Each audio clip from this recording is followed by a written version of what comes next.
What's up, guys? Trev here. Today I am taking a look at the newest mix of car culture that I have. It is Ronin Run 2.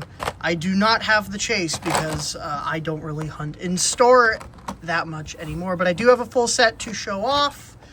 There is the UPC. If you want to attempt to find these in store, good luck.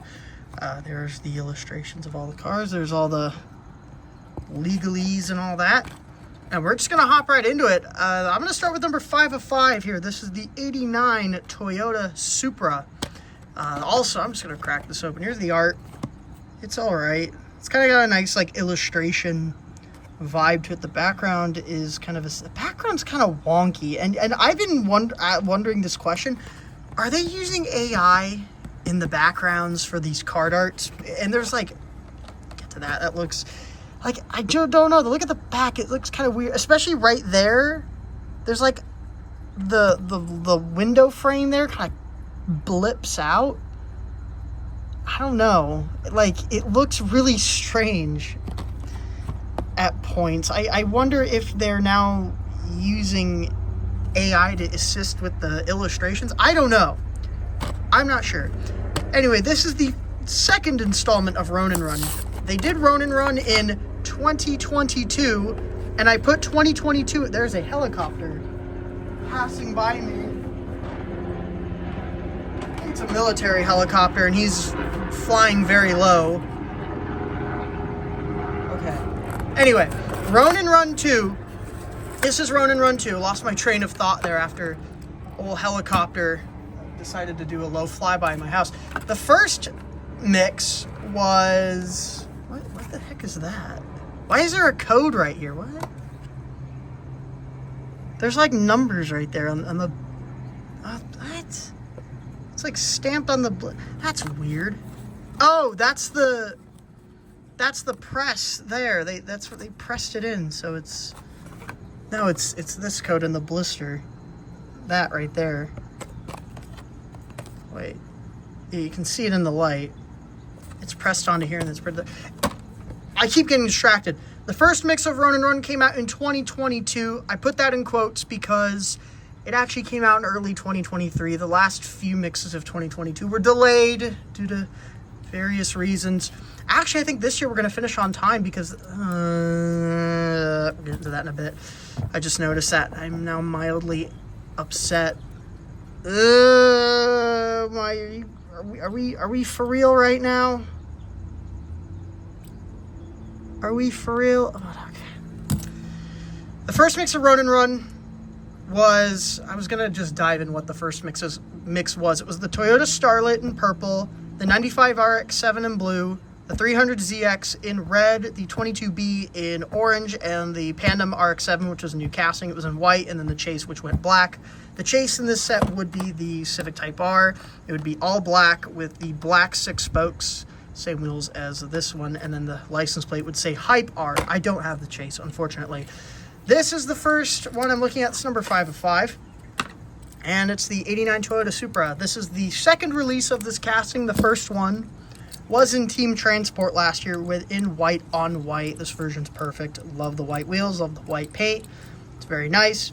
Now this is the Mark III Supra. The third generation of Supra was produced from 1986 to 1993.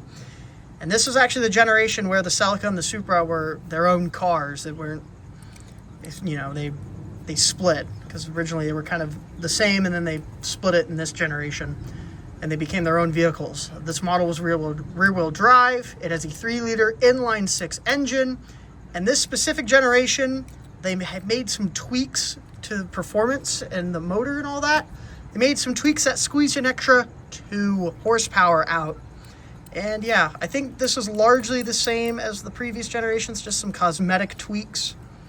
And I already noticed a couple quality issues. First things first, there is a weird silver spot right there. It's having a hard time focusing. Is my camera? Okay.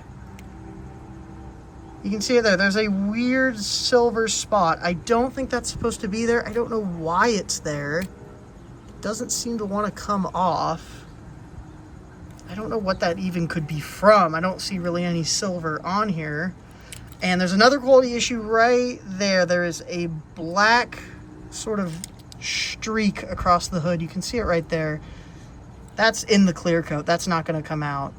But there's like a little black mark. I don't know what that is. It could be part of a fingerprint. I sometimes see fingerprints on these cars.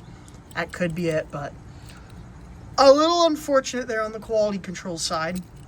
This version does get the gray aero disc wheels. I actually like the aero disc wheels on this. I think maybe this definitely feels like a more customized look. This feels more stock. I actually like the aero disc. Maybe wish it was silver or a darker gray.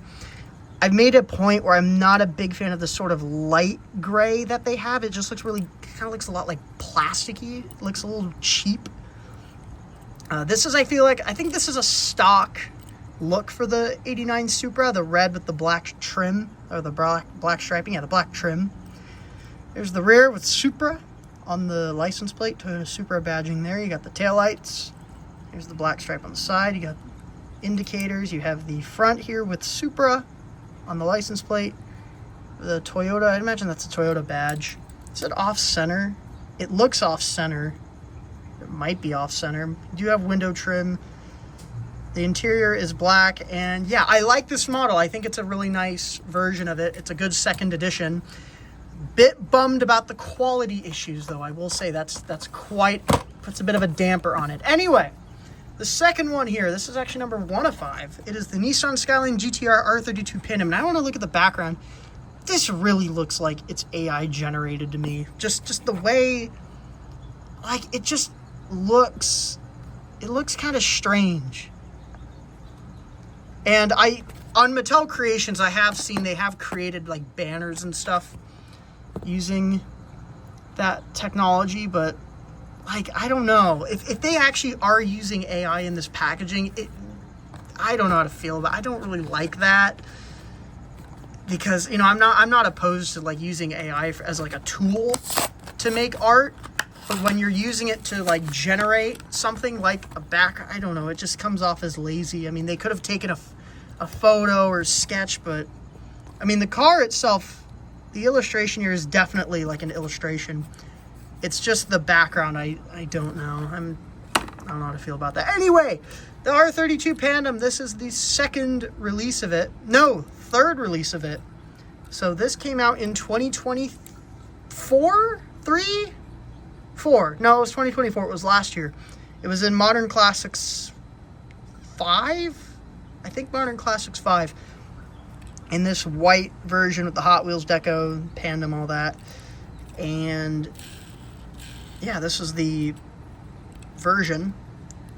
This was the version. This was also the chase in that set. So yeah, and I think there's an HKS version coming in Boulevard next year. They're also doing an RC version of the R32 Pandem. So this casting is getting quite a bit of love, and this is technically the third version now. You have the gray 6 spokes. It is yellow. No deco on it. The only deco you get is the headlights. You have some other printing there up front.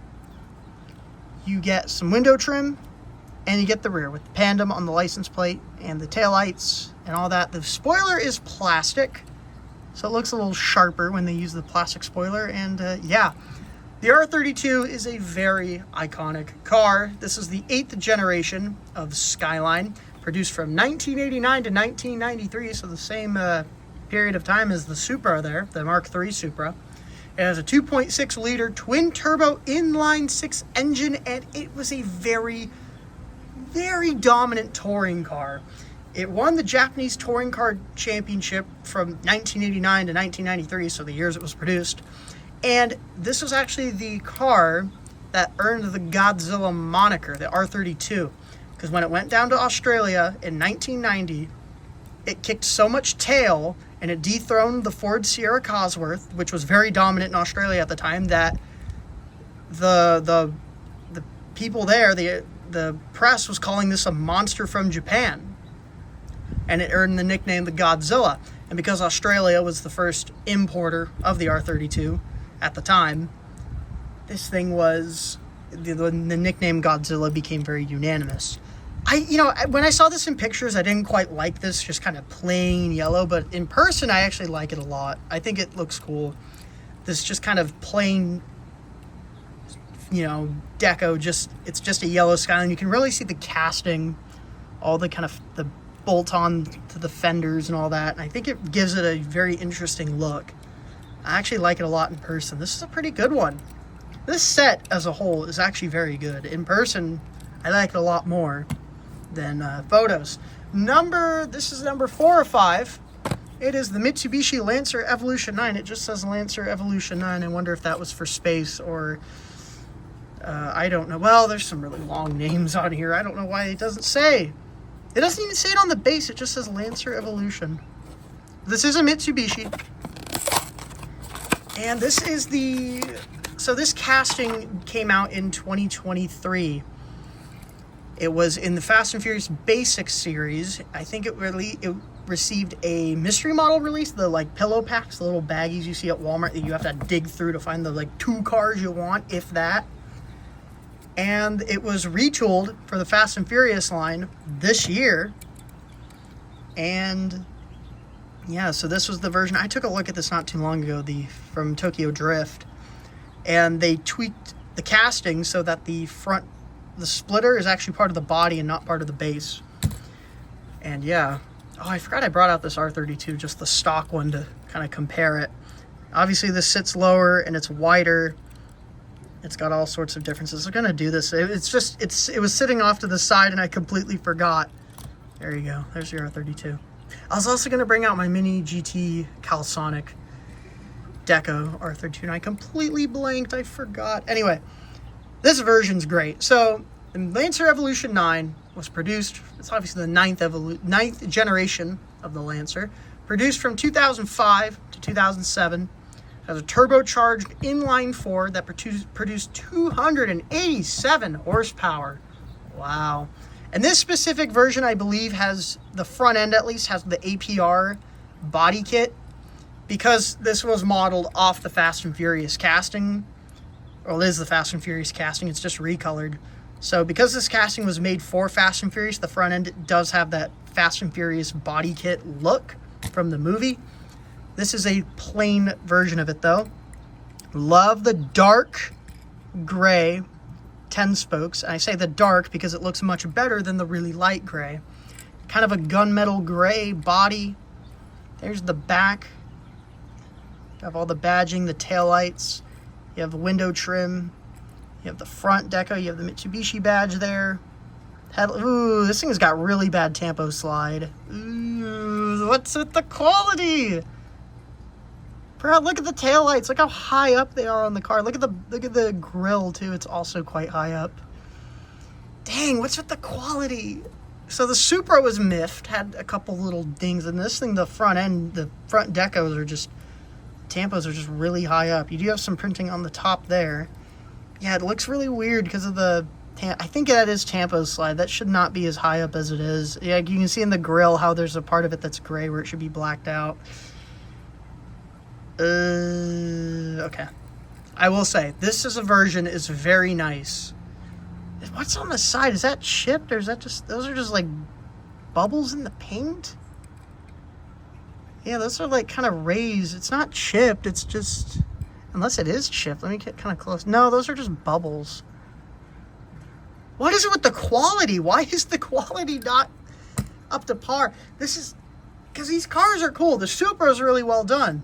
The Mitsubishi is very well done. This is probably one of the best ones in the set. It looks really nice, but quality's bringing it down a little bit. All right. No castings. Number 3 of 5 and 2 of 5. We're going to start with 3 of 5. The Mad Mike Mazda RX3. Oh, nice alliteration. Mad Mike Mazda RX3 wagon. Say that 5 times fast. New casting. It was rumored. People, I think, originally thought this was going to be in fast wagons, and then it showed up here. Like the same thing with the Lancer Evo 9 wagon, which is coming out, I think, Boulevard. Unfortunately, it's in Boulevard. No, it's a 2-pack. It's a Car Culture 2-pack. Yeah, it's, all right. Anyway. All right. Oh, is that another quality? No. That's supposed to be there. Okay. Is it? Look at the card art. I can't even see the card art. I didn't even show the card art. I don't think I showed the card art for the last one. There's a tower in the back. I think it's fine. Anyway, all right.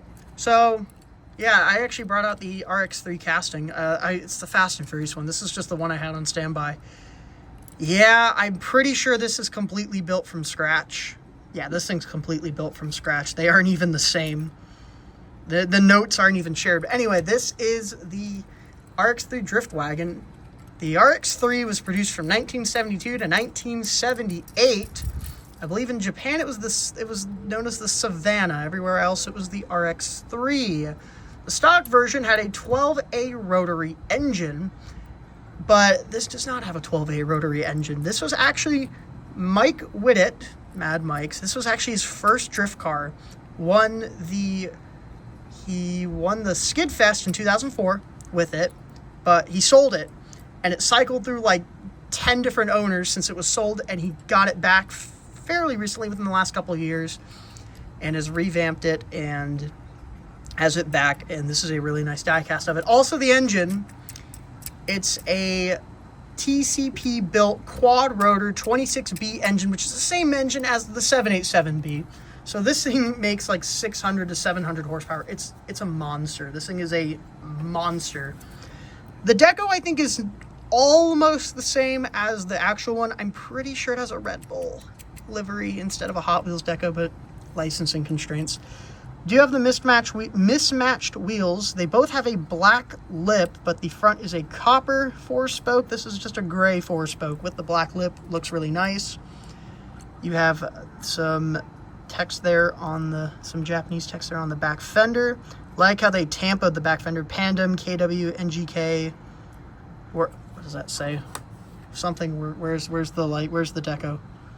Work wheels. Okay, can barely read that with the tampos. More sponsors on the bottom. Got the Hot Wheels logo, the NGK logo, Rocket Bunny Racing, TCP Magic. They built the motor. The absolute insane motor in this thing. Toyo tires there on the front fender. Toyo tires on the back. Other sponsors. There's the back. Firsty, that's the actual plate on this thing. Firsty. Also, what I like is the back here. It's clipped onto the back here. There's no rivet in the back. It just clips onto the back there, which is great because you don't have a rear post, which for a lot of wagon castings, especially in the basic range, you usually will have a metal post there for the rivet, but this doesn't have that. So that's pretty sweet. You do have window deco. Mad Mike Whittet. Little crooked. Oh, what is that? Is it deformed up there on the top? I'm trying to get to zoom in. Yeah, the cat, it's a bit misshapen. What is with the quality? You see right there, like the plastic didn't form all the way. There's like a little hole there. What is with the quality? Goodness gracious. There's the back. There's the rear, the spoiler on the back. Here's the front. Now, actually, that's really cool. The bumper is a separate piece. Is it part of the interior of the roll cage, or is it just a separate piece? I'm trying to get into the interior there. My camera's having a bit of trouble focusing today. I don't know, but that actually is a separate piece on the bumper there. You can see that's actually plastic. With the Firsty license plate. Toyo tires there. More deco.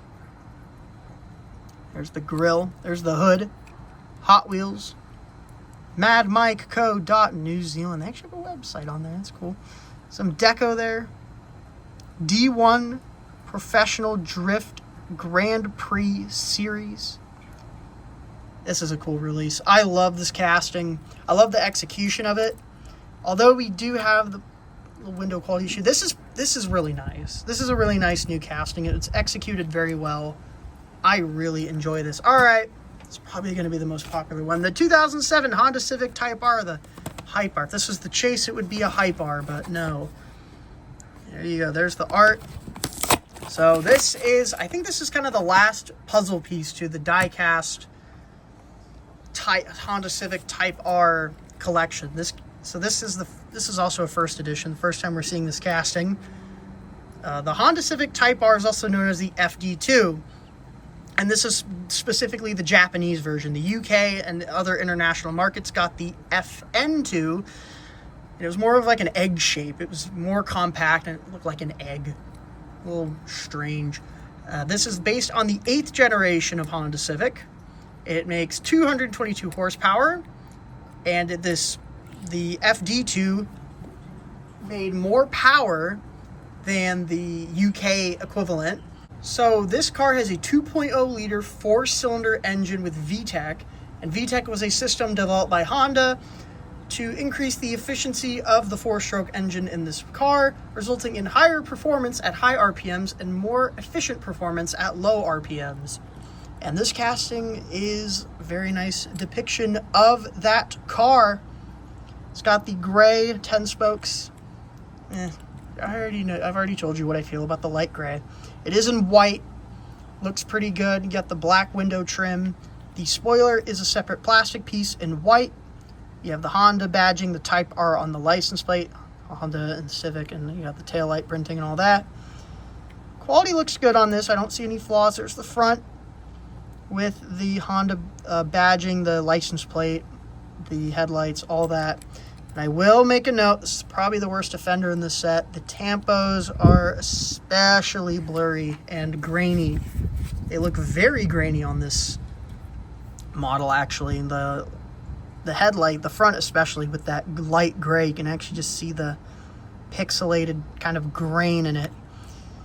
And that is Ronin Run 2. I gotta say, it's a pretty solid set. The Supra is cool. I'm a bit bummed with the quality issues that I had. The R32 Pandem's actually quite nice in person. I like it a lot more than I thought I would. The Mitsubishi, this looks nice. Once again, bummed about the Tampo slide on the front. The Mad Mike Drift Wagon is sweet. Little bummed about the little miff there in the rear windshield. And then the Honda Civic is a really nice casting, and I know a lot of people like it. Pretty solid set, I think. I'm just a little upset with some of the quality issues I encountered. Unfortunately, it happens, but for 3 of the 5 models to have notable quality issues and little things there, especially for how much these are now as prices continue to just go up, is a bit upsetting. But yeah, that's about it. I think it's a pretty good set. What do you guys think? Yeah, that's all I got. Later.